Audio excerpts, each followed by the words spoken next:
Čia labai svarbu suprasti tokį paprastą dalyką, kad jeigu mes ir jaučiame pyktį ant savo tėvų, arba nebūtinai pyktį, nusivylimą, suvokimą, kad jie tuomet elgėsi pagal tai, kaip mokėjo tuomet elgtis. Tik gimė mano berniukas, mano mama mane pradėjo gąsdinti. Vat ateis ta blogoji paauglystė. Jeigu čia ryšio nebus, tada jo nesukontroliuosi. Stiprus žmogus jaučia visus jausmus. Mes negalim matuoti silpnas ar stiprus. Aš sakau, silpnas yra tas, kuris neužjaučia silpnesnę.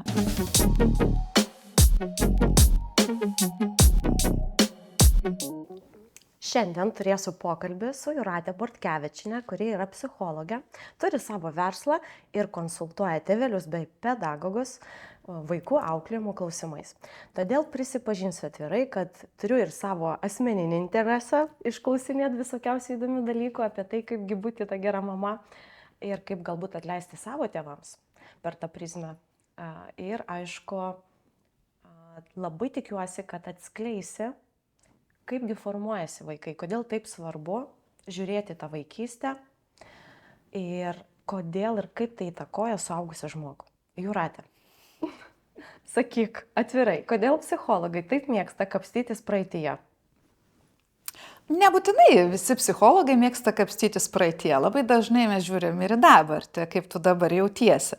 Bet jeigu nori atrasti dabarties elgesio priežastį tam tikrą, tai visada labai svarbu atsigręžti į tą praeitį, kas įvyko praeityje. Na, pavyzdžiui, jeigu labai kažko bijai, ar ne? Arba labai kažko tai nenori, arba labai esi piktas dėl kažko, nepaleidi jausmų. Tai taip, tai atsigręžus į praeitį gali rasti siūlo galą, tą priežastį, tą pačią pradžią, kada viskas pradėjo. Dauguma žmonių netiki, kad vaikystė gali taip stipriai įtakoti, jog mes jau suaugę, jog mes jau dideli, jog mes jau priimam savarankiškai sprendimus.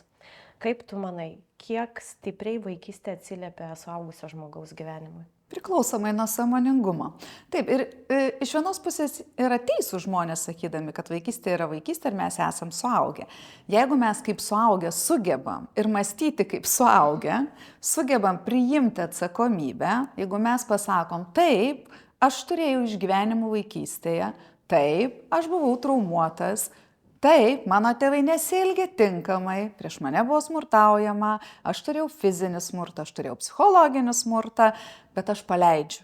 Ir dabar aš nusiteikęs gyventi savo gyvenimą, netempiant praeities naštos. Tai tada taip, kiek iš mūsų suaugusių taip sąmoningai sakom? Žinok, man atrodo, tu pasakai dabar raktą, tokį, žinai, kaip paleisti, nes pirmas dalykas, kurį aš rekomenduoju, ties kuriuo mes dirbame su mano klientais, yra būtent tas momentas pripažinti, kad žala buvo įvykdyta.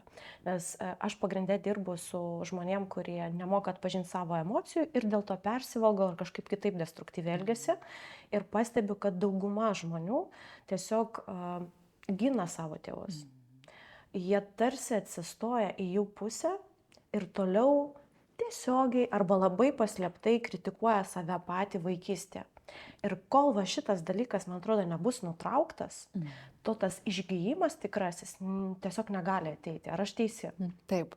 Čia labai svarbu suprasti tokį paprastą dalyką, kad jeigu mes ir jaučiame pyktį ant savo tėvų, arba nebūtinai pyktį, nusivylimą, suvokimą, kad jie tuomet elgėsi pagal tai, kaip mokėjo tuomet elgtis. Na, jeigu mes atsigręšime tuos laikus, ar ne, sovietų, tai, sutikit, buvo tam tikros normos auklėjimo ir tai buvo kaip taisyklė, kad tai yra gerai. Tai, tarsi kaltinti tėvų dėl to kaip ir negali, nes jie tikrai elgėsi taip, kaip tuo metu mokėjo, suprato, žinojo ir taip toliau. Bet tai nereiškia, kad mes neturime teisės dėl to jaustis prastai ir suvokti, kad tai man pakenkė. Kad aš turiu tam tikrus dalykus, tam tikrą naštą iš tos vaikystės. Aš nekaltinu tėvų, kad taip elgėsi, ar ne? Jie nežinojo kaip kitaip, bet jausti pyktį aš turiu teisę. Kai aš suvokiu turintis teisę, aš galiu tai paleisti. Tai yra labai svarbus žodžiai, nes dauguma žmonių galvoja, kad jeigu aš pykstu, tai aš kaltinu. Ir nemyliu. Ir nemyli. Taip. Ir tas, žinai, tarsi susiklijuoja Taip. ir savokas susimaišo ir labai tada yra sunku. Ir labai gerai, ką tu sakai, kad reikia tas savokas truputį atklijuoti. Kad vienas dalykas yra, tėvai kaip galėjo taip rūpinosi, dabar aš galiu rūpintis savimi taip, kaip aš noriu. Iš kitos pusės aš turiu teisę savo jausmams, pykčiui, nepykantai, Visiškai. skausmui, Taip. dar kažkam. Tai yra labai Taip. svarbus suvokimas, man Taip. atrodo. Aš dar aš pasakysiu, kad dabartinė karta, mes dabar esantis tėvai, mes turime irgi suprasti, kad mūsų vaikai turės tikrai ką pasakyti psichologui. Tikrai. Nesvarbu, kaip jūs auginsite, nesvarbu, ką jūs darysite, jie vis tiek turės ką pasakyti. Nes vienas ar kitas dalykas, vienas žodis, kur mes net negalvojam, kad taip gali nutikti, juos gali paliesti, kur norės išsisakyti psichologui. Tai rimtai dabar save jūs griaušite ateityje, Dieve mano. Kaip aš taip, jūs dabar elgiatės taip, kaip galima geriausiai. Taip, jūs šiai dienai turite, va tiek informacijos, jūs turite be galo daug, kur ieškoti informacijos. Ir tai yra problema. pasiklysti, nes vienas psichologas sako, jokių būdų to nesakyk, kitas psichologas sako, būtinai tai sakyk.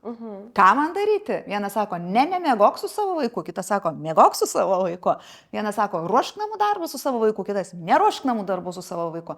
Ką man kaip mamai daryti? Tai kelia be galo daug nerimo, kuris dažnai yra užvalgomas. Taip. Jūrate, kaip tu manai, išgyvenimai, kurie vyko su manim vaikystėje, turi įtakos dabar mano sugebėjimui siekti tikslų, laikytis disciplinos, netgi turėti kažkokį tai apetitą, viršsvorį ir taip toliau. Kaip tu manai? Žinoma. Ir įsivaizduokit, jeigu, pavyzdžiui, vaikystėje, na, kas nors jums nutinka, nukrentat, ar ne? Sako, ateik duosiu tau saldainiuko, ar ne? Nu, einam, ką nors skanaus tau pagaminsiu. Nesvarbu, kas įvyko. Taip. Mokykloje, pavyzdžiui, kažkas nepavyko. Nu, negavai norimo 10, ar ne? Aš tau paruošiu ką nors. Tu tik tai nesijaudink. Arba negausi saldainio, nes nepadarei kažko tai. Apie ką tu kalbi? Ne, mes nevalgysim kažko skanaus, nes tu kažko tai nepadarei. Jeigu mes visus jausmus vaikystėje turėjom galimybę išgyventi su maistu, tai natūralu, kad mes viską suaugę darysim su maistu. Bet iš tikrųjų maistas yragi ir malonumas, ir labai svarbus mūsų kultūrai, kiekvienoje šventėje yra, kaip atskirti, kokį patarimą tu duotum, kaip atskirti šiandien suaugusiam žmogui meilę ir maistą, rūpestį ir maistą, baudą ir maistą, apdovanojimą ir maistą. Kad kai atvažiuoja pas tave į svečius ir žmogus nevalgo visko iš eilės, tai nereiškia, kad jisai tavęs negerbė. Tai pirmas dalykas. Ir kad nesvalgo visko, tai irgi nereiškia, kad žmogus negerbė kažko ar švaisto, nes dar yra tas toks tendencija, įsidėk daugiau, žmogus nedaug įsideda, ką tu čia įsidėjai. Ar tau neskanu? Ar tau neskanu? Tai visiškai ne apie tai. Kitas dalykas, man gali būti ir neskanu. Ir tai nereiškia, kad aš nevertinu ir negerbiu. Tada reikėtų mokytis atkurti savo ribas? Taip, ar aš paskui ačiū, paragavau. Įdomus skonis. Viskas. Komunikacija. Komunikacija, tas pripažinimas, ar ne, bet mes turime nubrėžti tas ribas su maistu ir atpažinti, arba jeigu aš sakau, o tu čia manęs nieko nevaišini, arba nieko neįdėsiu vaikams, tai jų nemyliu. Nu, ne maistas vien tik tais yra meilė. O ką galėtum patarti moteriams, kurios iki kaulų, žinai, įsitikinusios, kad dėmesį savo vaikam, jau suaugusiems, pavyzdžiui, taip gali parodyti tik taip per maistą? Nes kitaip nemoka. O ką galėtum jom patarti? Pradėti pasakyti vaikams, aš tave myliu. Ačiū, kad atvažiavai. Ačiū, kad buvai, man buvo gera būti su jumis. Ne maisto ruošimas virtuvėje vaikams svarbiausia, o tas, kad atsisėsti, pasėdėti, kartu pakalbėti, papasakoti, kaip sekėsi. Bet kai mes net nežinom, ką kalbėti, nu ką tada daryti? Einu ruošti, valgyti, nes žinau, ką daryti. Ja, irgi toks būdas pasprukti nuo pokalbio iš tikrųjų. Taip, nes kai valgai, kalbėti negali. Jo, nereikia kalbėti. Arba visas pokalbis sukasi apie maistą. Žinai, aš turiu daug labai klienčių suaugusių, kurios, kai mes nukeliaujam į tą praeitį, jos dažnai prisimena tuos momentus su tokia truputį nuoskauda, kad kai aš nukrysdavau, kai man mokykloje nepasisekdavo, mama, močiutė visą laiką ateidavo su maistu, tarsi guosdavo taip. Ir jos tai darydavo iš didelės meilės, iš tikrųjų, taip rodydavo rūpestį. Bet tom klientėm labiausiai užsifiksavo, vat, kas skaudulį, žinai, atneša, kad mama tuo metu nekreipė dėmesio į mano tikruosius jausmus. Man tarsi liepia užsičiaupti, nekreipdė. Man skauda, man sako, suvalgyk. Mano jausmai tą akimirką tampa nesvarbus arba kažkokie iš vis kvaili, ne vietoj, kaip čia tarsi galima jaudintis, nėra čia dėl ko. Ir matau, kad po to pasiekmėje suaugusios moteris savo jausmus visus jau dabar, žinai, taip pat apibūdina. Jie kažkokie nelabai svarbus, kažkokie kvaili, kažkokia kvaila, žinai, emocija čia kilo. Ir dabar jau pačios puola kompensuoti visus jausmus, visus poreikius, maistu, alkoholiu, rūkymu, serialais pastoviais, žinai, tokių pabėgimų į kažką, kad tik nereikėtų susidurti su tom visom emocijom. Jūs nežinai jų pavadinimų. Net tarsi reikia suprasti, kad tėvai, kai puldavo su tuo maistu, jie žinojo tokią meilės išraišką. Jeigu mes pažvelgtumėm dar toliau, tai mūsų močiutės ar ne, seneliai, jie išgyveno karo laikotarpį, proseneliai, taip, tai maisto trūkumas buvo. Ir iš tikrųjų vaikui paduoti valgyti, atiduoti savo maistą, tu negalvoji apie tai, Dieve mano, kaip tu jautiesi? Nu rimtai apie tai galvoti, kai tau krenta, kai tu nežinai, ar tu gyvas išliksi, tau labai stipriai išsijungia jausmų fonas tam tikras, tu užblokuoji, tu nebeleidi savo jausti, tu tik tai galvoji, kaip patenkinti bazinius poreikius, pagrindinius, ne, kad vaikas būtų pavalgęs, kad vaikas turėtų kur miegoti, kad vaikas būtų bent kažkiek saugus. O kur dar toks dalykas, kai supakavimas ryšulėlių ir pro langą išmetimas, kad vaikas bėg ir tu nežinai, kur jisai bėgs, kas bus ir taip toliau.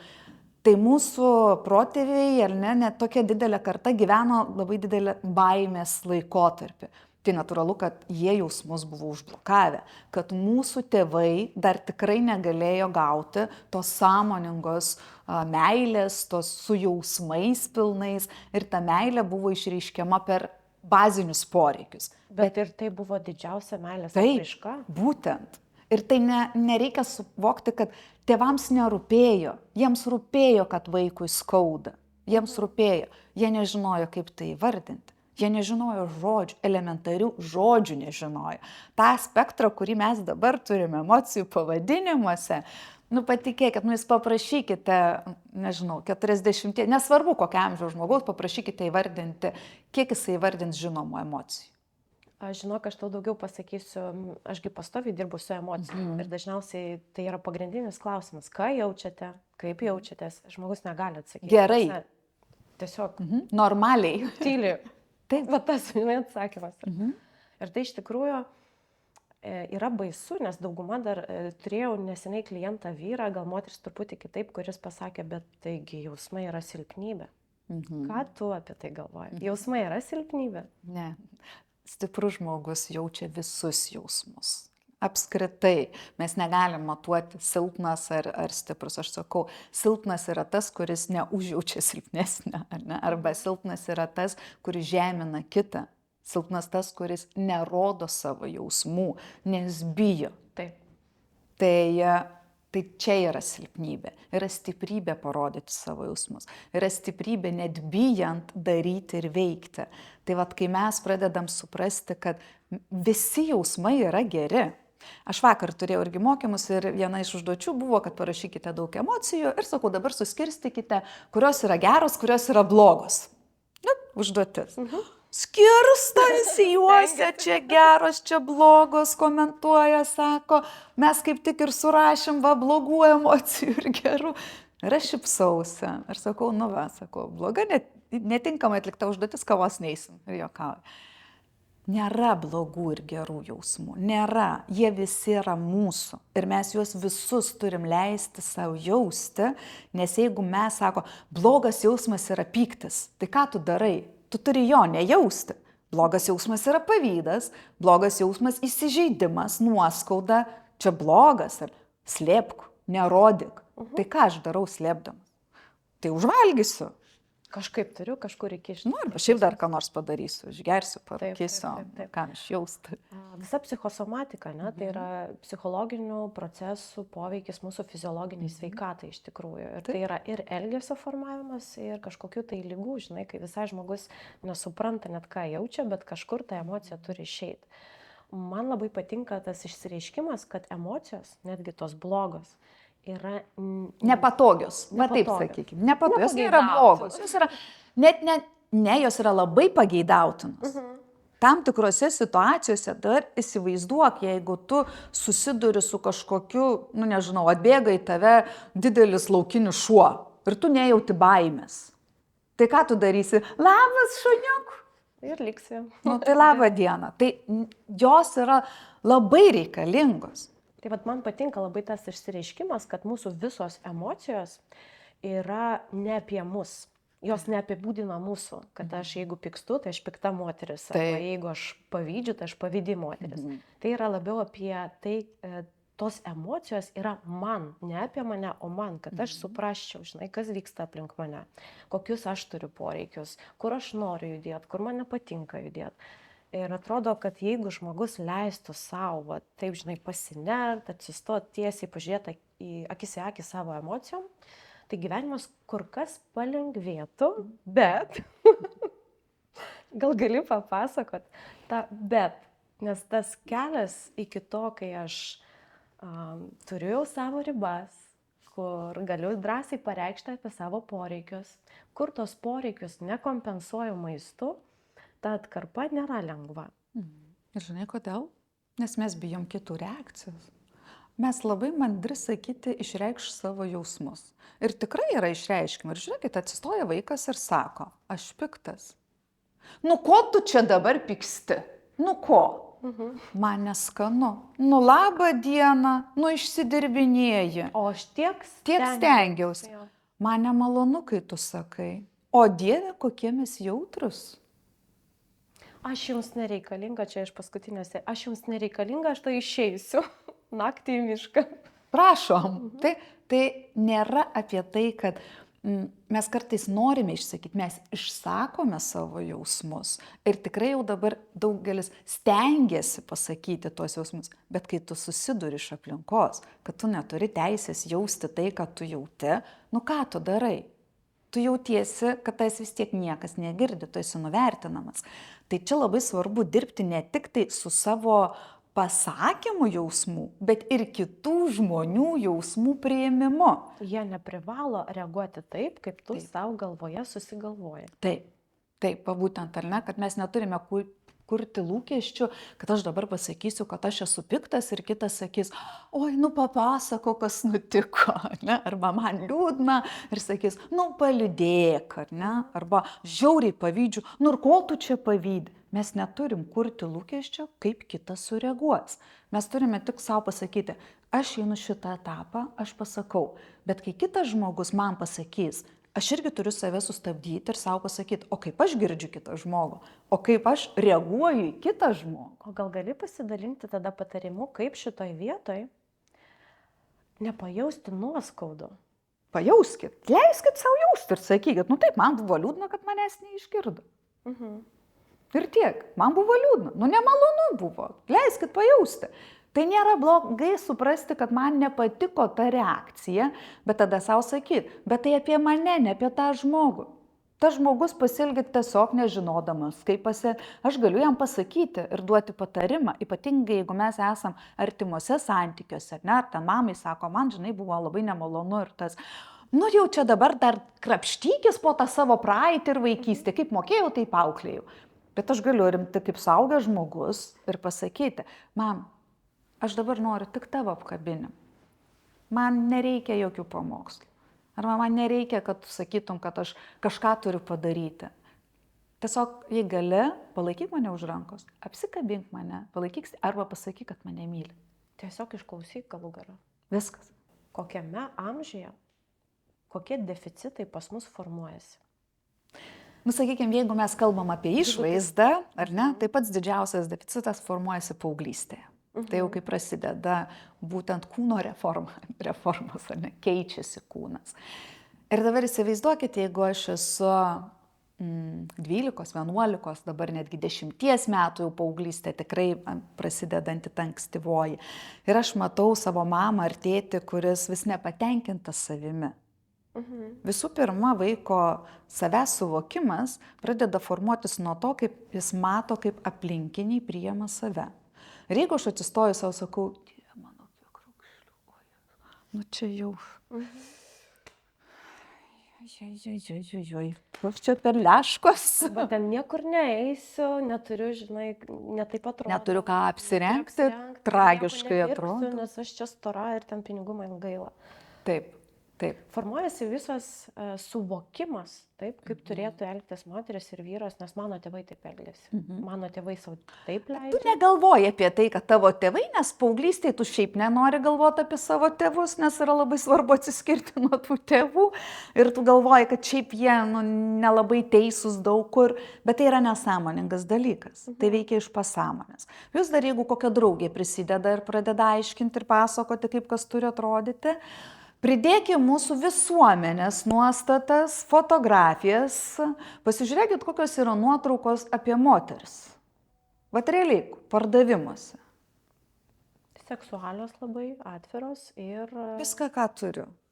Tobulos. Tobulos. Retušuotos, kas Visiškai. irgi yra labai svarbu pasakyti. O aš vertinu save su retušuotais profesionaliais modeliais. Tai žinoma, o tai kaip kitaip? Nu, jisai negalvoja apie tai, kad tai yra netiesa. Net tu gali sakyti, kad tai yra netiesa, jų mintise yra šnekėk. Iš tikrųjų tu tai tiesa. Tu dar esi blogas žmogus, nes nesakai man, žinai, normaliai. Aš prisimenu savo paauglystę, prisimenu tos jausmus, nes aš tikrai turėjau iškreiptą savęs matymą, su kuriuo dirbau labai ilgai, praktiškai iki dabar, žinai, atgarsiai dar kažkokie yra. Man atrodo, tai irgi svarbu pasakyti, kad nebūna, kad pasikeiti ir tu jau čia drąsi karalienė, bet kur gali išeiti. Tas grįžta, tai yra jausmai, normalu kartais jausti nepasitikėjimą, gėdą, nepasitenkinimą savo kūnu. Mes irgi turim teisę jausti nepasitenkinimą savo kūnu. Bet aš prisimenu, kai aš žiūrėdavau į tą veidrodį, ir, pavyzdžiui, pokyčiai, kurių aš norėdavau, jie buvo visiškai neadekvatus. Nes apart to, kad aš, pavyzdžiui, tikrai norėjau sulieknėti, kad tas pilvas būtų kažkoks kojas, bet aš norėdavau tapti tarsi kitų žmogum. Kad, žinai, kiti genai būtų, kojų ilgis kitoks būtų, ten kaulų struktūra kitokia būtų. Tai yra lūkesčiai, kurių niekada mes negalim išpildyti ir niekada nebūsim patenkinti. Toks pakliūnė į tą pastovų nepasitenkinimą, nes kad ir kas pasikeistų, bus negerai.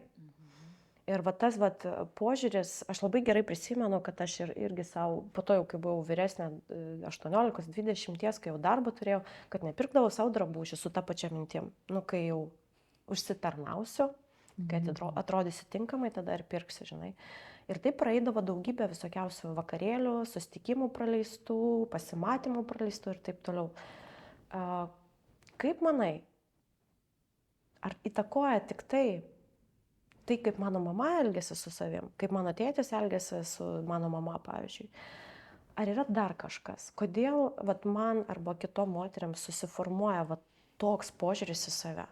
Taigi ne tik tai dėl to, kad mama ten nori visą gyvenimą sulieknėti.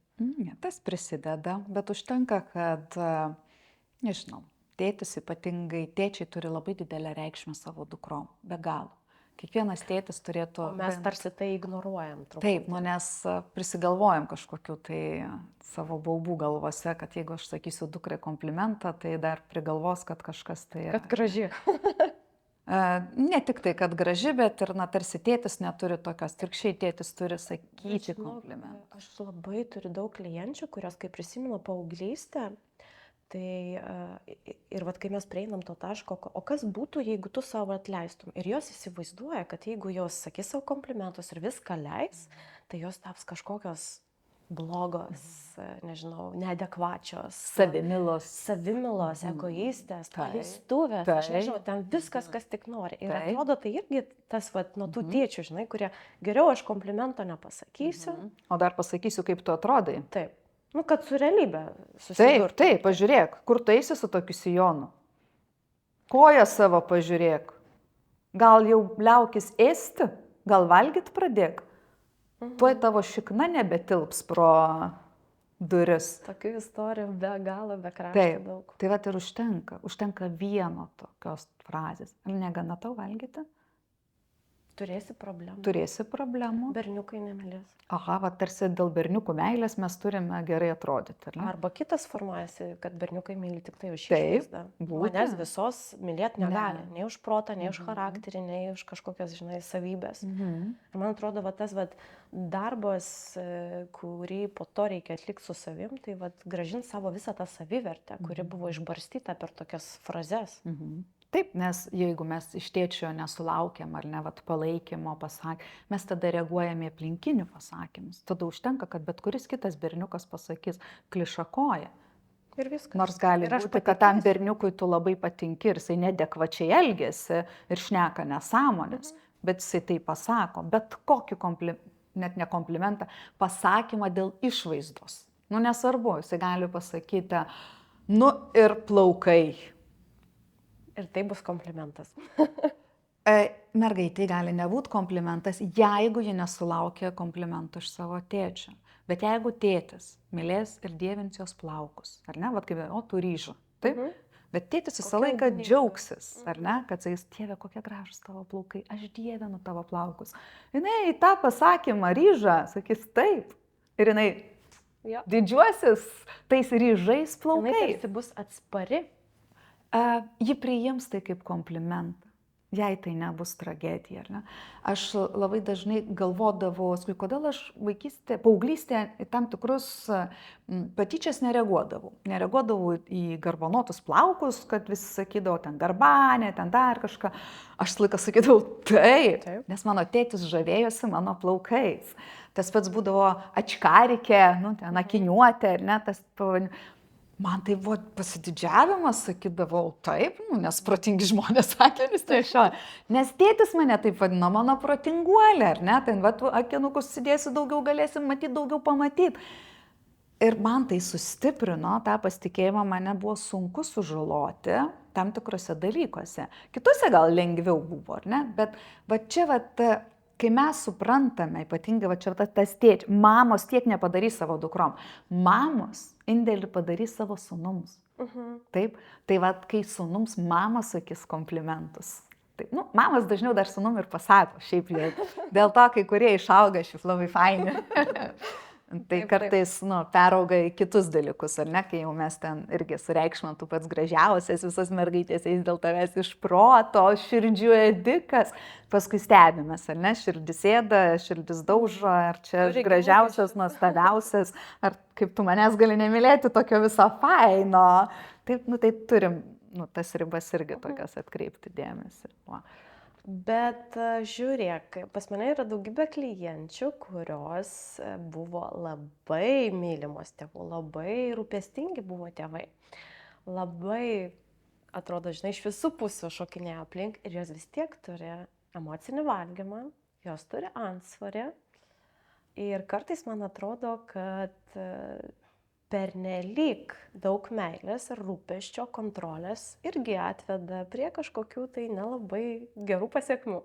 Meilės per daug niekada nėra. Tai tą suvokia. Meilė yra besąlyginis dalykas. Kontrolė ir meilė yra du skirtingi dalykai. Čia dabar išsidaviau.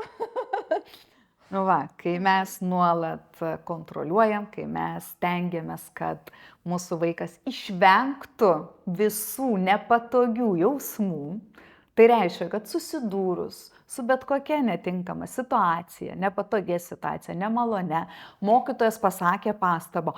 Ta prasme, mokytojas, taigi tu toks esi fainas. Tas mokytojas blogas. Niu, negali tai būti. Manęs nepakvietė į gimtadienį. Kaip tai tavęs nepakvietė? Aš tau padarysiu 3 gimtadienį ir jos nepakviesim. O tai bus gerai? Čia leidimas išjausti jausmus? Čia meilė?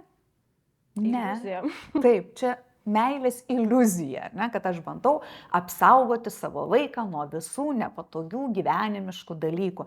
Nereikia vaikų saugoti nuo šitų dalykų, reikia juos paruošti šitiem dalykam, leisti išgyventi nepatogius jausmus, būti šalia, kai jie tai išgyvena. Taip aš susimoviau, susimoviai, taip. Ir toks tinkimas. Taip, bet mano meilė nuo to nemažėja, niekaip. Manęs nepakvietė. Pagalvokime priežastį, o kaip tu elgiesi. O gal priežastis ne jame, o tavyje.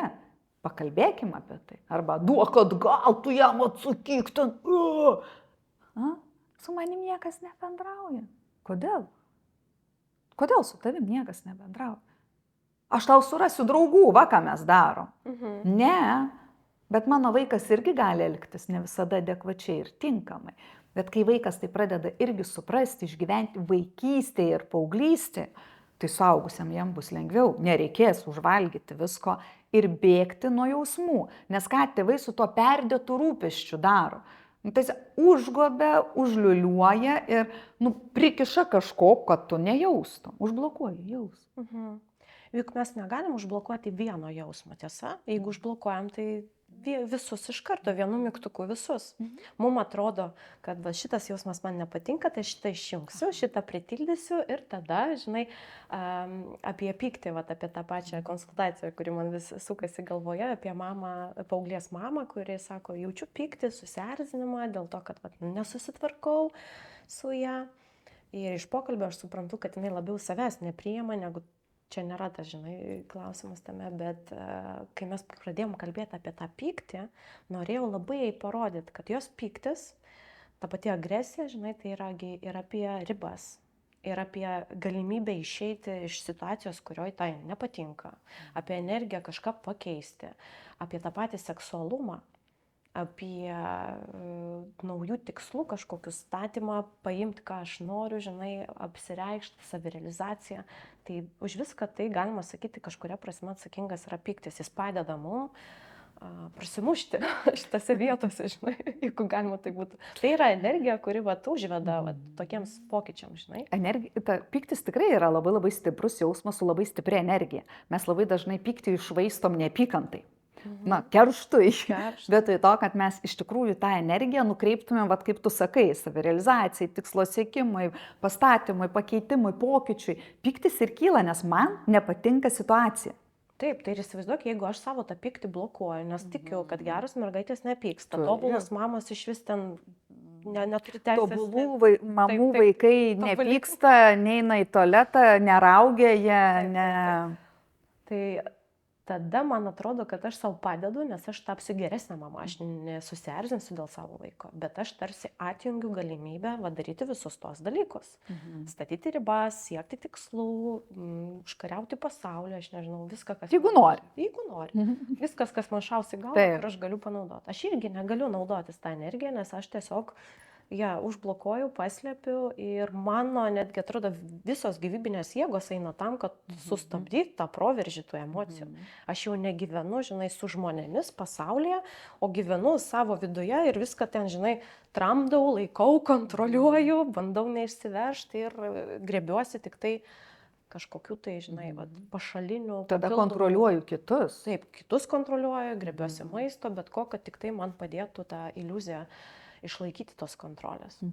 Taip, ir mes tą demonstruojam savo vaikams. Lygiai taip pat, kad jeigu vaikas paauglys atėjęs ir pradeda rėkti, tai mes turime suprasti, kad jisai dar yra paauglys. Jisai dar tik tai mokosi savikontrolės ir jis dar tikrai nemoka. Plius vyksta didžiuliai pokyčiai jos smegenyse. Ir jeigu mes jam aiškinam, ko tu čia rėki, tu teisės neturi. Tu turi teisę rėkti, bet aš turiu teisę, kaip mama, pasakyti, man nemalonu, kai tu taip kalbi. Man skauda, kai tu rėki. Gal išsiliekim ir pasikalbėkim. Aš tokią teisę turiu, o ne rėkti atgal. Vaikas rėkia ir smagiausia dalis būna ir tėvai atgal rėkia. O tai. Ir dar tėvai įsitikinę, kad čia kažkoks nenormalus, piktas žmogus atėjo, žinai, Godzilla kažkokia namuose. Taip, kažkas. Buvo geras? Taip. Buvo geras, kažkas atsitiko. Taip, ir aš rėkdamas nuraminsiu kažkokiu mistiniu būdu vaiką. 2 žmonės parėkia, vienas mažas, kuris dar tikrai nesugeba suvaldyti pykčio ir jam liepia susivaldyk, o tuo tarpu pats nesusivaldo. Tai ko mes mokom tuos vaikus? Tai galiu pasakyti, žinai, žiauriai piktas, noriu labai rėkti, bet tuoj pakvėpuosiu. Sąmoningai pakvėpuosiu. Va, mes išmokysim vaikus, arba sakys, einu atsigersiu stiklinę vandens ir sugrįšiu prie tavęs. Arba man labai sunku būti šalia tavęs, kai tu rėki, aš turiu atsitraukti. Viskas. Atrodo labai paprasta. Pamėginkit, ne taip jau sudėtinga. Žinok, aš esu paauglio mama ir aš. ir su kuo aš susidūriau, viską suprantu, viską žinau, kitus galiu pamokyti. Bet tą akimirką, ypatingai pradžioj, mane apimdavo jausmai, su kuriais aš negaliu susivaldyti. Ir tada labai stipriai prisiminiau, kaip nuo pat gimimo, kai tik gimė mano berniukas, mano mama mane pradėjo gąsdinti. Vat ateis ta blogoji paauglystė, o čia dabar viską, ką įdėsi, ten po to gausi. Jeigu čia ryšio nebus, tada jau nesukontroliuosi ir vaikas iš vis pavirs į kažkokį tai nepažįstamą monstrą, ateivis ir nebus šansų susikalbėti. Čia maždaug, jeigu kažką nori dabar su juo daryti, tai dabar. Ir kad tas laikotarpis iki paauglystės yra toks svarbus išmokti jį kontroliuoti. Aš išversčiau dar, žinai, manipuliuoti, kad kai ateis ta blogoji paauglystė, kad tu būtum, žinai, jau pasiruošus ir galėtum tai padaryti. Ir aš visą laiką iš pradžių, žinai, taip kaip pamokslą priimdavau, po to pradėjau priešintis viduje, kodėl va šitas žmogus, su kuriuo bendrauju, turėtų kažkaip va taip elgtis. Nu, ta prasme, man atrodė labai keista. Bet kai susidūriau su tuo, tai supratau, kad tai yra apie mano jausmus, kad man yra sunku, kad mano vaidmuo keičiasi, kad aš nesu tokia reikalinga, kad aš galbūt prisimenu tos visus dalykus, kur aš save paauglystėj sutramdydavau, kur aš savo neleisdavau, kur tėvai su manim nesąžiningai elgėsi. Ir dabar matau žmogų, kuriam tarsi ir turėčiau tai leisti, bet man tai neleisdavo. Ir supratau, kad tai ne apie jį yra. Jam ta paauglystė yra natūrali. O man tai yra iššūkis, nes pasirodo, aš turėčiau su savo tą vidinę paauglę dar, žinai, susidraugauti. Tai aš priejau tokios išvados. Ką tu galėtum patarti tokiom moterim kaip aš, kurios jaučia didžiulį nerimą, baimę, kaltę, labai daug kalties. Ir aišku, tai yra dažniausiai jausmai, kuriuos mes malšinam maistu. Tai va, 2 zuikiai vienu šūviu. Ką daryti? Tai pirmas dalykas, leiskit vaikams išgyventi paauglystę, nes neišgyvenus paauglystės, tai vėliau ją teks vis tiek išgyventi. Tai ir tikrai norite, aš kartais sakau mamoms, tegul gal, jeigu labai norite, gal su jumis neišgyvena, paskui žmona išgyvens. Bet tuomet jūs dvigubai išgyvensit, nes tame tarpe dar bus ir anūkai jau greičiausiai ir taip toliau, ir laimės tame labai stipriai nerasite. Tai kiekvienas raidos etapas yra išgyvenamas tuo metu. Jeigu jisai tuo metu neišgyvenamas, tai vėliau, ar ne? Mes turime įgyti tam tikrą statusą. Ir tas paauglystės akių draskimas, kad ir kaip mums jisai yra nemalonus, jisai yra natūralus. Kam jis yra reikalingas? Va, tu kalbėjai apie tą raidą, natūralią ir statusą. Tai kai aš savęs aš suvokimui, savęs aš priėmimui, savęs atradimui, kas iš vis esu aš per žmogus. Paauglystėje vyksta labai daug tapatumo krizės paieška, ar ne? Kas apskritai, ar tos vertybės, kurias taiko mano tėvai, yra mano vertybės? O gal yra geresnių? O gal nėra taip? Tai yra atsiskyrimo laikotarpis nuo tėvų. Ir kuo labiau mes vaikus kontroliuojam, kuo labiau jų nepaleidžiam, tuo labiau jie ima priešintis. Jie nebūtinai priešinsis jums, jie jums bus tobuli vaikai. Ir tada labai sudėtingai susidursite, kai gausite žinutę, kad jūsų vaikas tyčiojasi. Jūsų vaikas tai yra, mano? Jau tik ne mano. Mano vaikščianti tobulybė. Ta vaikščianti tobulybė yra su jumis. Kai tu nebežinai, kad su nuostaba sužinai, kad tavo patogioji, geroji, švelnioji dukrytė jau turi santykių lytinių, nes jinai taip bėga, jinai taip protestuoja, jinai jums taip keršyje. Ne? Tai tam tikrų dalykų gali būti labai daug, kai mes jų nepaleidžiam ir kontroliuojam. Vaikas paauglystė visą laiką turi žinoti ribas, labai aiškias ribas. Tas yra labai svarbu. Kaip, kada, kokios yra mūsų šeimos taisyklės. Ar ne, jeigu aš noriu ten grįžti 1 valandą, užauksi galėsi grįžti. Mūsų namų taisyklės yra grįžti 10 arba 11. Taškas, jeigu mano taisyklės yra, kad alkoholio aš netoleruosiu, jo nebus, aš, jeigu tu grįši išgėręs, vadina, sekantį kartą aš nebepasitikėsiu ir tu niekur neisi. Na tiesiog, tai yra taisyklės. Ir ar jos patiks paaugliams? Ne. Jiems daug kas nepatiks. Bet tai nereiškia, kad mes jų turime nesilaikyti. Ir kai mes tuos dalykus imam suprasti, kad kartais ir tas griežtesnis pasakymas, nes tokios yra mūsų taisyklės, ir kad trankimas durų ir rėkimas ir sakymas, jūs nenormalūs tėvai, visi kiti normalūs, o tik tai jūs kažkokie idiotai ir nieko nesuprantate, tai ne apie jūs. Tai yra apie tą jausmą, kuris tuo metu išgyvena. Tai nereiškia, kad jis taip galvoja. Jis tai išgyvena. Palinksėkit galvą, geriausiai kvėpuokit, taip, apsisukit ir pasakykit, vis tiek tai labai labai myliu. Uždaryk duris, gerai. Bet žinai, kad šitą padaryt, tai moteris, mama, turi būti labai resursuota. Reiškia, jinai turi turėti savo gyvenimą, savo hobių, savo draugių, vietas ir užsiėmimus, kuriuose jinai pasipildo, o dažniausiai to nėra. Ką aš stebiu, dažniausiai vienintelis malonumas leistinas yra maistas. Vienintelis būdas kažkaip išgyventi geras emocijas, pasilepinti, yra kažkas savo nupirkti iš maisto. Kartais dar koks drabužis ten būna. Arba vynas, alkoholis, taip atsipalaiduoja, taip pabėgo. Ir man atrodo, čia kaip ir su paaugliais, taip ir su emociniu valgymu patarimas būtų tas pats, užsiimti reikia savimi, už savo gyvenimą kurti, rasti kitų malonumų, žinai, visai kitais dalykais pripildyti savo gyvenimą. Bet tu sutik dar su tuo maistu būna taip, kad mes specialiai paaugliams ruošiam maistą, kurie jie nevalgo. Ir tada, kai jie nevalgo, tai neišmesi, tai tampam šiukšliadėžėm, nes reikia viską suvalgyti. Taip. Aukos sindromas. Labai gerai apsėdėt. Kažkam kitam gaminu. Kam gamini, jeigu nereikia? Jeigu nevalgo paauglys, kai norės ateis pasigamins, nebemažas, šaldytuvas neuždarytas, ar ne?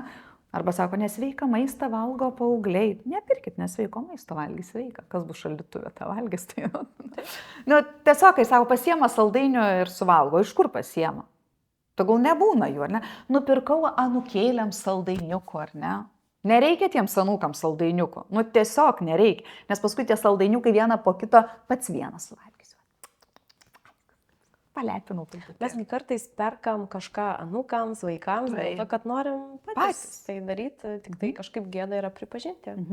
Tai čia irgi yra, taip aš noriu. Tai aš galiu nusipirkti vieną. Nereikia man kilogramų. Anūkams, kurie kada nors ateis.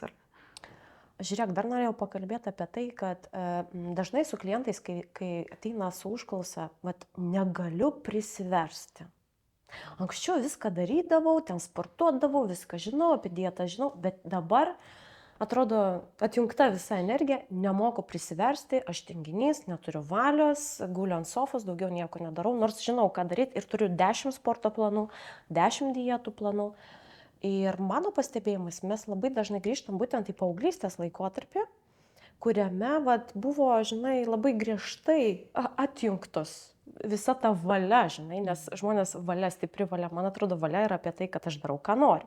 Tai jeigu aš visą laiką darau, ką privalau, tai ateina momentas, kai jau nedarau nieko. Ir tai irgi yra pasipriešinimas, kuris, man atrodo, turi tas šaknis būtent paauglystėje, kai aš priešinausi ten, kažkaip keršiau ne namuose savo tėvams už jų griežtą, šaltą elgesį. Tai dabar atrodo, aš toliau pragyvenu savo tokią paauglystę ir keršiju jiems lygiai tokiais pat dalykais, tik kitam lygmenį. Čia jau nebūtinai paauglystė, gali būti ir vaikystės. Visa ta stipri labai kontrolė ar neleidimas niekada nieko neveikti, galbūt netgi taip, ar ne? Mes visą laiką turim, kad vaikas būtinai augtų ir tobulėtų, būtinai kažką tai ten darytų ir neleidžiam tiesiog neveikti. Aš nekalbu apie kompiuterinius žaidimus, aš ne apie tai kalbu. Aš tiesiog kalbu apie tai, kad nieko neveikti. Ir vaikai labai kūrybiškai sugalvoja, kaip nieko neveikti be televizoriaus ir kompiuterio. Bet pirmas man signalas būtų, ar nėra depresijos. mes čia praleidžiam. Mes kartais labai norim kapstytis vaikystėje.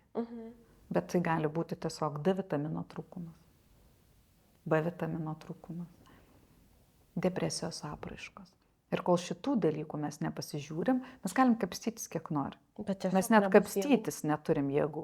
Net kapstytis neturim jėgų, nes mūsų smegenys nebedirba operatyviai. Nu tiesiog, čia tas pats, kas aš nusiimčiau akinius ir sakyčiau, treniruosiu akis, kad pradėčiau matyti. Ir galim su manim pokalbį. Savo taisyklės. Taip. Tai vat, čia aš ir į tai atkreipčiau dėmesį, o ne tik tai žiūrėčiau į... Taip, iš savo pusės galiu čia paantrinti, nes tikrai geležies stokos anemija, ne tik geležies stokos, tiesiog anemija, mažakraujystė, vitamino D trūkumas, perdegimas tas pats, ne? Taip, sudegimas, susideginimas savęs, mes irgi to nepamatom, nesuvokiam, nepriimam, nes mūsųgi visuomenė labai darbšti. Sėkminga. Labai, tu turi, kuo daugiau dirbsi, tuo daugiau pasieksi. Ir mums gėda net pasakyti, ką veiki. Nieko. Arba mums labai smagu pasakyti, aš žiauriai užsiėmęs. Kartais reikia tiesiog kažką veikti, kad turėtų tą... Ką pasakyti kitiems? Aš buvau labai užsiėmęs, aš va tiek padariau. Taip, tai natūralu, kad tu labai greitai gali save sudeginti ir perdeginti, o kur dar aš sėkmingas tik todėl, kad atsikėliau nuo 4 ir miegojau tik 5 valandas ir dėl to va tiek pasiekiau. Arba kitas, visi sėkmingi žmonės daro tą ir aš turiu daryti. Bet mes matuojam sėkmę biškai kitais matmenėmis. Gal man nereikia to sėkmės? Gal aš nenoriu būti ten, kur tu esi. Ir to labiau, kai mes, jeigu net pasigilintumėm į tų labai sėkmingų žmonių gyvenimą, savęs paklauskit, tikrai norėtume ten stovėti? Ne kiekvienas pajėgus ten būti. Žinok, man atrodo, nes turėjau tokias diskusijas ir savo grupėse, kai pradedi taip kalbėti su žmonėm, jie labai bijo, nes jeigu tu tokia linkme eisi, tai tarsi aš tada visai prarasiu motivaciją. Aš visai tada neturėsiu disciplinos. Tai ką aš tada gyvenimą pasieksiu, jeigu tu maždaug leisi man nesiekti sėkmės, tai tada aš esu niekam tikęs, žinai. Bet o kas man yra sėkmė? Gal pradėkim nuo to. Aš labai dariau gerą pratimą, emocinio vaizdinių terapija, vaizdiniai kaip projekcija. Paprašiau įsivaizduoti, žinai, ant 2 kėdžių, ant vienos sėkmę, ant kitos laimę. Žinai, ką mes dažniausiai aptinkam? Kad žmonės, kai kalba, galvoja, kad tai yra sinonimai. Linkime sėkmės ir laimės. Kai bus sėkmė, bus ir laimė. Vaizdiniuose pasąmonė parodo, kad tai yra 2 prieštaraujantis vienas kitam dalykai. Praktiškai visada. Ten kokios nors moters istorija, tokia viena dažniausiai, žinai, kad sėkmė. Griežta, karjeristė, labai daug pasiekusi, šalta viena, žinai, viską kontroliuojanti. Laimė. Namuose su vaikais, jokios karjeros, minkšta ir taip toliau. 2 vaizdiniai, kurie prieštarauja vienas kitam. Parodo tiesiog, kad aš tikiu, kad aš arba sėkminga ir nelaiminga, arba aš laiminga, bet tada niekam tikusi, nerealizavau savęs. Ir tie kartais tokie vidiniai, žinai, prieštaravimai irgi sukelia labai daug įtampos. Bet žinai, kas mes tos vaizdinius susikuriam iš kitų žmonių. Mes galime sėkmę ir laimę statyti šalia, būti sėkmingu ir laimingu, bet labai svarbu įsivardinti, kas man yra ta sėkmė ir kas man yra laimė. Jeigu man yra laimė būti su vaikais, tai yra mano laimė, aš to ir siekiu, tai yra mano sėkmė, nes aš galiu sau leisti būti su vaikais. Tai yra mano sėkmė. Bet tu su vaikais sėdi, o kur tavo karjera? Bet aš nenoriu karjeros. Kaip tai nenori? Karjeristė, tai kada vaikai? Bet gali būti, kad moteris realiai nenori vaikų. Tada tikrai su ją kažkas yra blogai ir tai yra traumos kokios nors. Čia mūsų visuomenė. Taip, nes tu negali nenorėti, suprantate, nes kodėl tu nenori? Nes tai instinktas, tai turi būti, tai ne. O dažniausiai, žinai, man atrodo, čia yra kaip anekdotė tame. Gal tau jau reikia ištekėti, nes tai ir gerai gyveni, nes sunkiau gyvenu. Man atrodo, čia yra tą patį. Taip, tai nuostabiai gali gyventi žmogus ir be antrosios pusės, nes jam yra gera su savimi ir nieko nereikia, kad būtų dar geriau. Tiesa, gali būti, čia daug svarbiau yra, ar aš slepiu tai ar ne, nes gali būti, kad man tikrai nieko nereikia, aš viena esu labai laiminga. Ir vakare... Žinai, aš turiu labai daug klienčių tokio amžiaus, panašaus į mano, 35, 40, 45, kurios ateina tokios labai pasitempusios ir problema yra tik tai valgymas, tik tai svoris, žinai, jokių kitų nėra. Bet kai pradedi kažką giliau mąstyti, kodėl yra tiek to maisto ir kodėl žmogus negali atsisakyti jo, aš iš vis tampu kaip priešas numeris 1, kuris gadina gyvenimą. Vat buvo maistas, malonumas, laimė kažkokia tu ir paskutinė atėmė. Ir kai pradedi kalbėti apie tai, kad gal dar yra kitų šaltinių, gal kažkaip dar pakeisti kažkuom, paįvairinti tą gyvenimą, tai atrodo, kad jeigu moteris prisileis tą idėją, tai visos gyvenimas iki tol statytas, žinai, liaupsintas, jis sugrius. Nes aš taip ilgai puoselėjau tą iliuziją, kad mano laimė, sėkmė tai yra šeima, diplomai, vyras, namai, kreditas, va, visi šitie dalykai. Ir pasirodo dabar, kad aš nustočiau valgyti, gyvenčiau kaip aš noriu, vakarais nevalgyčiau, o eičiau kažkur, daryčiau, tai man reikia pakeisti visą gyvenimą. Net nepakeisti, o jos įsitikinusios sugriauti. Ir kol mes griaunam, tai yra labai baisu. Bet mes griaunam jau net ne tą gyvenimą, o save pačią. Bet mes gražiai, žinai, statykime. užliuliuodamas save maistu. Taip, ir va, čia tas yra, kad pabėgu, jūs iš manęs norite atimti malonumą, ar ne? Tai pasime, tikrai, bet tada sakau, kodėl? Pasidaryt salotų gali, ar ne? Su pomidorų, alyvuogių aliejus, labai skanu, labai gerai. Kodėl aš negalėčiau to? Gali, viską Man, žinai, gali. viena klientė labai fainai pasakymas, labai ilgai ten ir taip, bet visi patarimai, žinai, ir sakau, jau galų galę, sakau, aš nežinau, ką daryti. Kodėl? Nu, ta prasme, bent vieną, nes kas kartą ateina ir sako, patarimai buvo geri, nei vieno nedariau.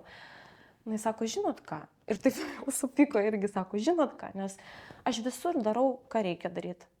O virtuviai galėjau daryti, ką noriu. O dabar jūs su savo tai... Bet ir čia nebegali. Paskutinė vieta iš manęs buvo atimta, kur aš galiu jausti laisvę, kur aš galiu būti savimi ir kažkaip pasipriešinti. Ir atrodo, tada, žinai, atsisėdi ir, tikrai, atrodo jau geriau jai leista į virtuvę, žinai, valgyti, ką nori. Nors man labai yra gaila, nes atrodo, gyvenimas toks didelis, toks gražus. Aš taip norėčiau, kad jūs pamatytumėt, kad jūs savo gyvenime atrastumėt tą, žinai, džiaugsmą. Ką tu galėtum patarti tokiom moterim, kurios yra tokioje situacijoje?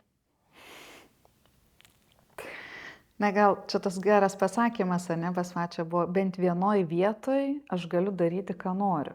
Tai gal pradžioj pagalvoti apie tai, ką kitose vietose. Gal dviejose galima? Daryčiau, ką noriu. Kad ir visuose, surašyk visas vietas. Surašyk visas vietas, kuriuose tu darai ne tą, ką nori. Ir patikėkit, kai reikia pradėti surašyti, ne. Pradedi galvoti, o kur čia? Rimtai, nesirengiu kaip noriu. Į darbą einu, nes nenoriu, tai kodėl einu į tą darbą? Gal laikas, kažkaip tai priimti kažkokius kitus sprendimus. Ką aš darau iš tikrųjų, ko aš nenoriu? Ar aš tik tais sakau, kad nenoriu, bet jeigu būtų kitas pasirinkimas, aš ir to pasirinkimo nenorėčiau. Ir čia kartais yra tik tais primestas dalykas, kad aš tik čia darau, ką noriu. Bet gali būti, kad aš darau, ką noriu daugelį srityje ir kontroliuoju dar ir visiems kitiems, bet va štai čia šitą aš užakcentuoju, nes čia jaučiuosi laisva, nes vis tiek užvalgau kažką tai, ne? Nes va čia va kažkas tai yra. Tai čia nebūtinai yra, kad aš tikrai neturiu daugiau niekur, kur kažką tai galiu. Mes kiekvienas turim savo pasirinkimus ir tą galimybę keisti ir daryti. Niekas kitas už mus nepakeis. Tu niekada negalėsi pakeisti kito žmogaus. Negalėsi. Jeigu jisai nenori daryti pratimų, tai jisai nedarys. Man tada yra klausimas, kam eiti pas specialistą. Kam? Jeigu tu net nenori, negirdi, neklausai, ką jisai galėtų tau pasakyti ir padaryti. Tai čia tas pats, kai ar ne, eisiu pas psichologą, jam meluosiu, koks aš esu fainas ir sakau o jisai neatspėjo. Psichologas nespėlioja. Jam nereikia atspėti. Ar tu meluoji, ar tu nemeluoji. Tai yra tavo pasirinkimas meluoti. Ar jaučia psichologas, kai tu meluoji? Dažniausiai taip. Nu, bet kas gyvena tame mele? Tai va čia gal pirmas dalykas nustoti savo meluoti. Nu, nebemeluoti, bent jau savo nebemeluoti, ar ne? Ir savęs paklausti, gerai, ką aš dar daryčiau. Gal man tiesiog labai patinka gaminti. Tai nėra tik tais tas dalykas, kad aš gal tiesiog nemoku kitų receptų. O gal tiesiog mano artimieji kitų receptų nepriim. O gal aš neturiu ribų ir įsivaizduoju, kad visi turi valgyti, ką aš gaminu. Taip. Ir aš privalau jiems gaminti, o savo negaliu gaminti vienai. Taip. Arba turiu gaminti 3 patiekalus skirtingus ir man nelieka laiko ir jėgų, žinai. Taip. Ir tada suvalgau viskas, kas liko, ar ne, nes vat, kitaip kažkaip tai negaliu. Man labai keista būna, kai pradedama sakyti, kad, nu, bet tai, ką aš valgau, jau tada vat, tokiam savim besirūpinant, tai negaliu savo vaikams duoti rimtai. Sveiko maisto negaliu duoti savo vaikams. Arba man labai irgi būna juokinga, žinai, sako, nu, reikės keletą skirtingų patiekalų gaminti, visą kitą, nes vyras kažkaip ypatingas, kažkaip kitą valgo, sakau, tai jis nenusipelno sveiko maisto. Taip, taip. Taip, nu, ta visme, tai čia tas yra, mano sūnus labai mėgsta gaminti, jis tikrai nuostabiai gamina vakarienės ir vieną dieną, sakau, tėčio nebuvo, sakau, jie tau tuščia šaldytuvas, sakau, nežinau, reikia eiti kažką. Mama, nesirūpink, jis atsidaro. Man tuščia šaldytuvas buvo tai, kad šaldytuvė buvo brokolis likęs, morko likusių ir svogūnų. Tai čia mano akimis buvo tuščias šaldytuvas. Jis paėmė, paruošė kuo puikiausią troškinį. O jam kūrybos laukas, žinai. Taip, taip. Ir sako, aš dar alyvuogių aliejus, čia pabarstysiu, mama, dar biškį saulėgrąžų, sako, įdėsiu. Volia, troškinis tinkamas visiems. Tiek moteriai, tiek vaikams, tiek vyrams.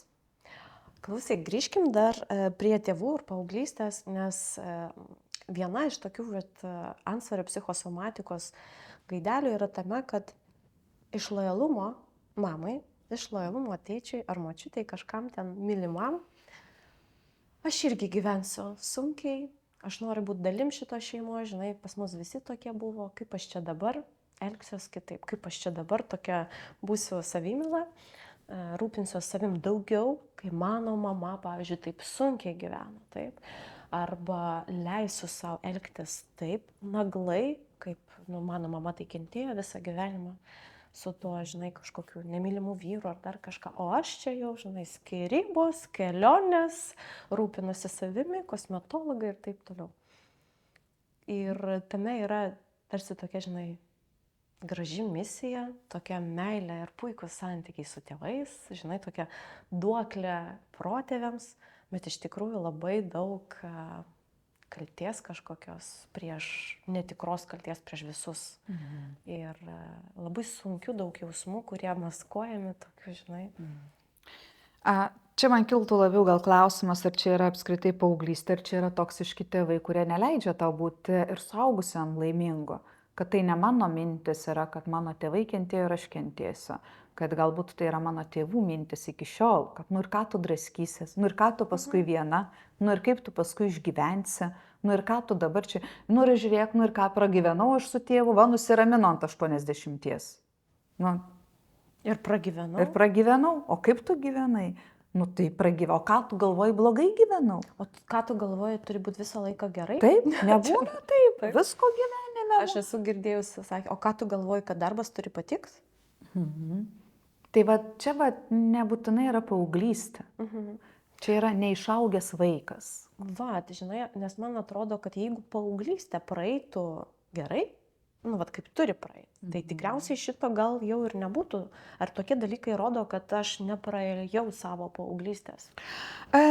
Nebūtinai kartais. Neįvyko ta separacija. Taip, kad tu neatsiskyrei nuo tėvų, bet tu gali kartais, nu, natūralu, kai tu turi toksiškus tėvus, vargiai ar tu turėsi normalią paauglystę. Nu, tiesiog, ar ne? Tai tu jau paauglystėje turėsi labai labai daug įtakos, kaltės jausmo, kad tau rūpi vakarėliai, nerūpi tėvai, tu sėdėk čia tik tai mokykis, nieko nepasieksi, nieko neturėsi. Tu nuolat gyveni kaltės jausme, netgi tada, kada tu priešinėsi. Tai gali jie sakyti, aš buvau labai sunkus paauglys. Ir tai tiesa, gali būti, kad tu ir buvai labai, nes tu labai priešinaisi, bet gavai taip stipriai per makaulę, kada tu jau įėjai į tą vėlyvąją paauglystę, kur tu grįžti į savo tėvų vertybės, pradedi vėl matyti savo tėvus, nebeišskirti, neišmesti jų iš savo gyvenimo. Ir tu tada pradedi jausti dar stipresnį kaltės jausmą ir tu jame lieki. Bet tai ne tik yra apie paauglystę. Jo, tai tarsi viso gyvenimo toks, žinai, atspalvis, filtras uždėtas. Taip. Nes tarsi, nors aš jau esu suaugęs, aš vis dar esu vaikas. Mes kartais reikalaujam, kad tėvai su mumis elgtųsi kaip su suaugusiais, bet patys elgiamės kaip vaikai. Taip, ir sakoma, žinai, yra, kad vaikų poreikius tenkina tėvai, suaugę tenkina savo poreikius patys. Taip. Tai va ta akimirka, kai mes būdami ten 20, 30 ir daugiau reikalavom iš savo tėvų, kad patenkintų mūsų poreikius, arba iš mūsų partnerio, ne, irgi tas yra. Tai mes iš tikrųjų esam tokio truputį vaiko pozicijoje. Ir vieni psichologai gražiai vadina vaiko poziciją, bet čia galima būtų pavadinti ir tiesiog aukos pozicijoje. Iš kur atsiranda ta auka? Iš neišgyventos vaikystės to pojūčio, ar ne viso. Ir taip, tas yra labai labai stiprus dalykas paauglystės laikotarpyje. Ten tikrai labai daug dalykų formuojasi. Tai, kaip mes elgsimės, kaip žiūrėsim į pasaulį, kaip priimsim, tuo labiau kaip priimsim partnerį. Nuo to priklauso, kaip mes formuojamės toj pačioj paauglystėje.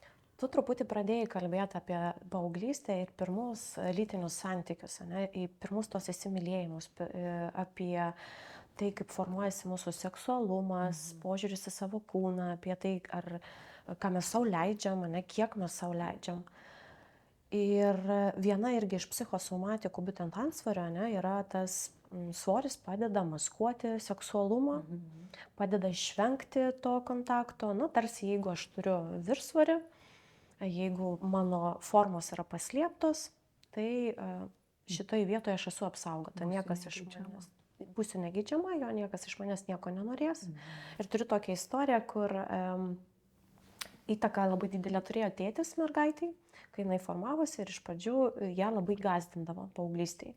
Kad berniukams reikia tik vieno, ten su to nekalbėk, ten neik, visi nori tik vieno ir čia labai jinai buvo prigąsdinta. Tada jinai sako, aš labai gerai prisimenu, kad tada ir pradėjo svoris augti. Kai jau svoris pradėjo augti, tėtis pradėjo kalbėti kitaip. Tu niekam nebūsi reikalinga. Tu pažiūrėk, kaip tu atrodai, berniukai tave nežiūrės. Ir jinai sako, man toks įvyko sąmyšis galvoj, kad aš netgi, man buvo tarsi azartas, kai jai buvo 30, jeigu gerai prisimenu, ir svoris virš 100, man buvo azartas susituokti ir įrodyti tėčiui, kad netgi tokia, mane, žinai, ne šiaip buvo ten, kitos nesitokė, nesiperša, o aš ištekėjau. Ir sako, pasiekiau tą ir vis tiek jaučiuosi nelaiminga, jaučiuosi kažkaip blogai. Ir man atrodo, čia irgi formuojasi labai daug tokių traumuojančių įvykių gali būti, ne? Ir labai daug klaidingų įsitikinimų. Tas pats, ar ne, kad berniukai tavęs nemylės tokios, nemylės kitokios, sportuok būtinai, kad būtum liekna. Aš labai labai tikiuosi, kad išeis šitas mitas, kad sportas reikalingas dėl figūros, sportas reikalingas dėl savijautos, kad tu gerai jaustumėsi, kad tau būtų gera. Aš net sakyčiau, kad sportas lieknėt nepadeda, jeigu taip grubiai pasakyti. Bendrai, žinai. Taip. Ne tas instagraminis fitnesas, o tiesiog grubiai pasakyti, tai sportas turi visai kitokias funkcijas. Bet mes apie tai nekalbam. Mes, kada žmogus turi viršsvorį, ką mes jam sakom? Mažiau valgyk. Ir eik sportuoti. Susijimk ir eik sportuoti. Taip. Ir tas siejasi tarsi, reikia sportuoti. Ir iš to kyla kitas toks momentas, kad tu esi, jeigu tu turi antsvorį arba kažkokias nedidelės formas, tai tu esi tinginė. Taip. Tu esi nevala. Taip. Tu neturi charakterio. Taip. Dėl to būtent dauguma žmonių, kurie vis, žinai, papostina savo nuotraukas iš sporto salės su presiuku ir visa kita, tai jie tarsi nori kartais pasauliui tiesiog pranešti, aš kontroliuoju. Aš va šitą kūną kontroliuoju, viską kontroliuoju. Nebūtinai. Gal kartais nori pranešti, įkvėpti ir pasakyti, kad, žiūrėkit, tai yra įmanoma. Ir man nėra lengva, man yra sudėtinga, bet aš tai darau. Aš, pavyzdžiui, aš esu visiškai nesporto žmogus. Man sportas yra katastrofa, bet tai irgi yra nuo paauglystės suformuota, nes tu kuda tau sportuoti nereikia. Aš tikrai tai girdėjau. Gerai, kai tu kuda. Gerai, kai tau to nereikia.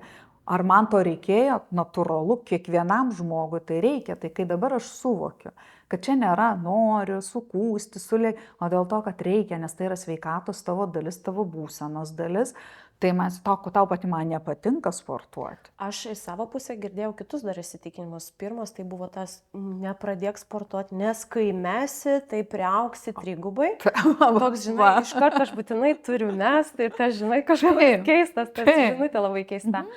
O kitas buvo įsitikinimas toks, kai pirmą kartą pasakiau, nes mano draugės jau pradėjo lankyti sporto klube, žinai, ir aš sakau, vasarą, neturiu daug ką veikti, norėčiau nueiti pasportuoti, pradėti kažką. Jokių būdų, ten dėdai tave kabins. Ten eina tik tai dėl šito.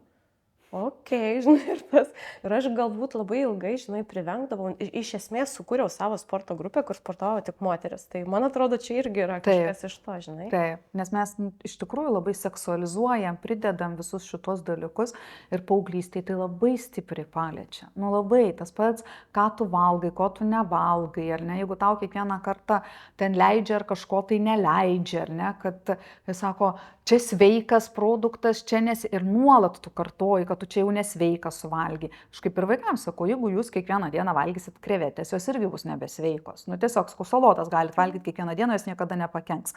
Bet, tam tikri produktai, jeigu tu šiandien suvalgiai, McDonald'e mėsainį, nuo to... Įvairovė. Taip, tai nenugrius pasaulis. Šiandien tu suvalgiai saldainį, nuo to irgi nėra blogai. Mes kalbam apie kilogramus, apie perteklių maisto. Tai tada nei vienas maistas nėra geras perteklinis. Aš manau, kai žmogus turi ryšį su savim, su savo emocijom, tai jis ir supranta savo poreikius. Ir tada tokio, tu gali ragauti bet kokį maistą ir kartais tu gali su labai didelėm emocijom valgyti tą maistą, žinai, tai tame nėra nieko blogo, bet tai netampa pabėgimu, tai netampa kažkokiais kiekiais nesąmoningais, kai sako, aš nenoriu, kažkodėl suvalgiau, arba nesupratau, kaip suvalgiau, nes aš tiesiog pradedu skirti, kada aš alkanas, kada aš sotus, kada aš pavargęs. Pažiūrėk, kiek yra tokių frazių, jaučiuosi kažkaip pavargęs, darbe pavargau, einam pavalgysim. Arba atsipalaiduojam išgersim. Jo, ta prasme, atrodo realiai sakiniai iš dviejų skirtingų operų. Taip. Bet pavargęs, pamiegok, pailsėk. Bet aš alkanas, aš visą dieną nevalgiau. Čia yra skirtingas dalykas, aš esu alkanas. Taip, ir viskas, ar ne, nes gali būti ir tame, kad jaučiuosi siaubingai pavargęs ir alkanas. Ar gali žmogus, tavo manymu, suaugęs, subrendęs, koks nors 40+, pakeisti savo santykį su savo kūnu, nes kūnas irgi pradeda keistis, žinai, ir pakeisti savo santykį su savo emocijom? Ar gali žmogus, kuris 40 metų gyvenimo nieko nejautė, visokiais būdais malšino jausmus, pradėti jausti? Ir 80-metis gali, jeigu jisai nori. Ar yra kažkokia riba, kai jau smegenis, žinai, kaip kaulas pasidaro? Nebent tu jau esi pažengęs su demencija, ar ne, Alzheimeriu ir taip toliau, tai tada jau vargu, ar ne? Tada šiaip jau emocijos tam tikrus prasilės. Taip, kurių jau tu nelabai suvaldysi. Tai nėra ribos, kol tu tik tai jauti jausmus, tol tu gali visus jausmus išmokti, jausti, paleisti, priimti. Aš jau sakau, neslopinkite jausmų, nereikia, kaip sako, man reikia suvaldyti, nevaldyk, priimk ir paleisk. Man atrodo, iš tikrųjų, 50% to viso, potencialo, tų jausmų dingsta jau tada, kai tu tiesiog prisipažįsti. Taip, tu įvardini jausmą. Atrodo, tiek nedaug reikia, žinai. Nereikia čia kažkokių tai ypatingų mantrų, stovėti ant vinių ant vienos kojos. Užtenka pasakyti, kad, žinai, aš dabar jaučiuosi pikta, susierzinus, pavargus. Nuliūdusi. Aš turiu teisę tą jausti. Aš galiu sakyti, kad ir kalta. O dar, tarp kitko, dėl paauglystės, mes ne tik neleidžiam paaugliams kartais jaustis tų nepatogių jausmų, ar ne, kaip pykti, mes neleidžiam jiems net džiaugtis. Taip. Mes neleidžiam jiems didžiuotis savo pasiekimais. Jeigu jie ateina, mam, aš Ramiai, nusiramink. Taip. Arba gali ramiau, gali muziką patylint, gali taip netriukšmauti, kaip gali tą durnelė. daryti. Ko čia išsidirbinėjai kaip durnelis? Man dar sakydavo, jeigu ten iki 12 ar iki kažkokios valandos juokiesi garsiai ir dainuoji, tai būtinai vakare Verksi. kažkas blogo. Taip, jeigu dabar taip juokiesi, tai vakare verksi. Taip. Tai mes net neleidžiam jokių jausmų jiems išgyventi. Netgi kai jie trypčia, o jie tikrai emocijų foną paauglys turi be galo didžiulį spektrą. Tai nebūtinai, kad jisai nuolat tranko durim arba jisai ir juokia, jisai ir laksto. Mes tada liepiam, ar gali nesielgti kaip vaikas, nes jisai laksto ten duodas. Pavargę dar esam, ne tik, kad užslopinę, mes kartais pavargstam ir nenorim triukšmo. Užsidėkite ausines. Išeikit iš tos patalpos, uždarykite duris, pasakykit, kad eitų į savo kambarį ir užsidarytų ir ten žvengtų, kiek tik tais nori. Bet gal kartais ir patys pasileiskit muziką, pakvailiokit, pašiliokit, suartėsit su savo paaugliais, vienas dalykas, patys įgausite energijos ir pamatysit, kad tas juokas nėra blogai. Ir kai ką kaimynai pagalvos, kad auga laimingi vaikai. Taip, iš tikrųjų. Dar norėčiau paklausti paskutinio klausimo.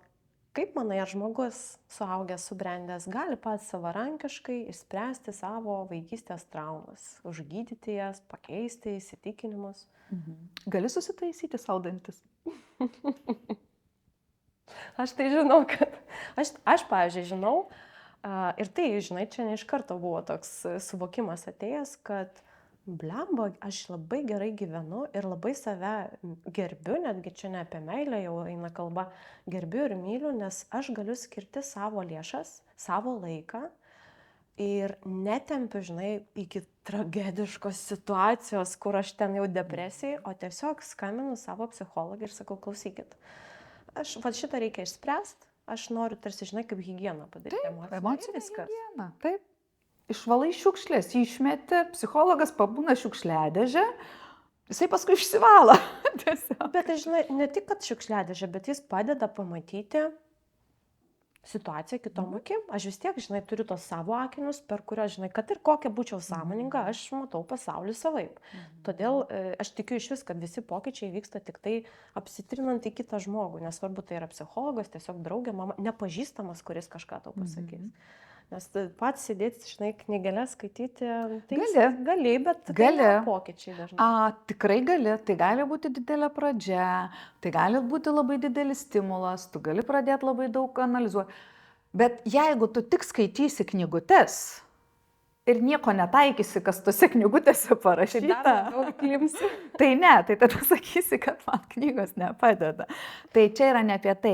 Galima žengti tą žingsnį, ar ne, pradėti skaityti, čia tas pats, ar ne, pradėk analizuoti, kaip taisyti dantų kanalus, kaip visą kitą, savo vargiai ir susitaisysi vis tiek. Bet jeigu tu pradėsi investuoti savo, gilinsi ten žinias, ar ne, didesnė tikimybė teisingai valytis dantis, nes, turbūt, 80% žmonių neteisingai valomės dantis, ar ne, nes nesidomim visiškai tuo ir higienisto neklauso. Neturim, taip, mes ir neturim. Tai čia taip tu gali, ar greičiau tai padarysi ir tikslingiau, su pagalba, taip. Visiškai taip, ar ne? Bet knygos gali padėti, bet jos nepadeda, jeigu jas turi.